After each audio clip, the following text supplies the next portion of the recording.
This is a core series. We'll do a little bit of finding neutral, doing some core activation, and seeing if we can layer in some breathing with that. So we'll first start by tucking the pelvis or flattening, flexing the low back, and tilting the pelvis, arching or extending the low back. So first move through your tolerable range of tucking and tilting, flattening and arching. And just get to know your limits, which is easier for you, if there's any tenderness or tension anywhere. Maybe one direction feels good. And feel, maybe bring your hands to your hip points, these bony points on the front of your pelvis. When you tuck the pelvis, those points go towards your head. When you tilt the pelvis, those points go towards your feet. Feel that with your hands, maybe even just feel that internally using your proprioception. And then find a place where it feels as though those hip points are maybe directly up to the ceiling, or for you, what feels like the middle of those two ranges of your tuck and tilt. We're going to call that pelvic neutral. Try to maintain that and hold that using some of your deep core muscles without tension, but just with a sense of stability. And then see if you can allow your rib cage to settle.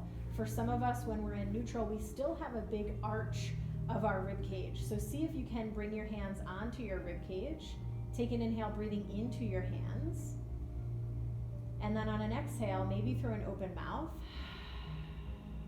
closing the ribs down and settling the ribs towards the ground.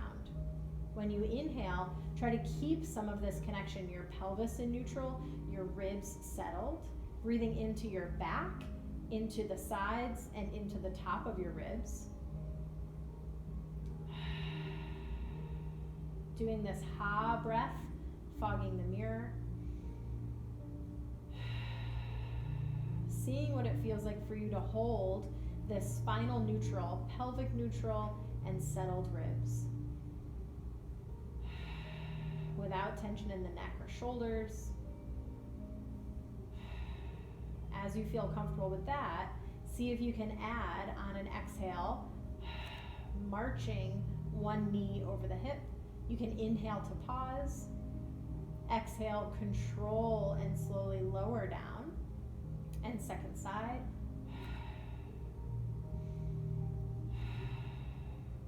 If the breathing is okay, you can exhale, lift, inhale, lower. I have my hands, fingertips on ASIS or hip points, thumbs on ribs, so I can tell if I'm remaining neutral throughout this. We're trying to avoid overly flexing the spine or overly arching the spine.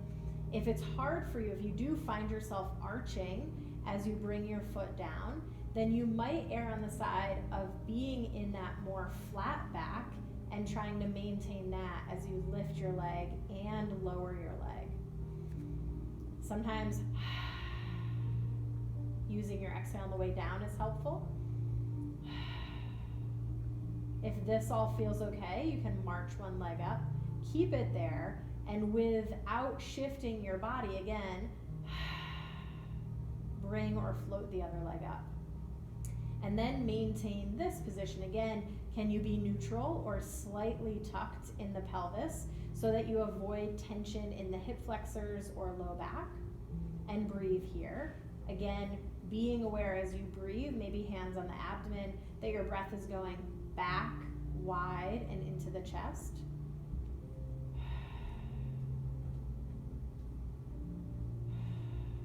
If this feels okay, you can bring hands up, challenging yourself a little bit more. And then you can add in tapping one foot down from this tabletop hold. Again, using your exhale. At this point, really checking in that you aren't pushing out or bearing down, but instead drawing in and up. Hands are always helpful. You can challenge yourself by bringing your hands up. And then if you'd like to add on again, When you bring one foot down, opposite arm goes out. This is your dead bug variation. The goal here is to think about length. And see, I'm starting to shake a little bit.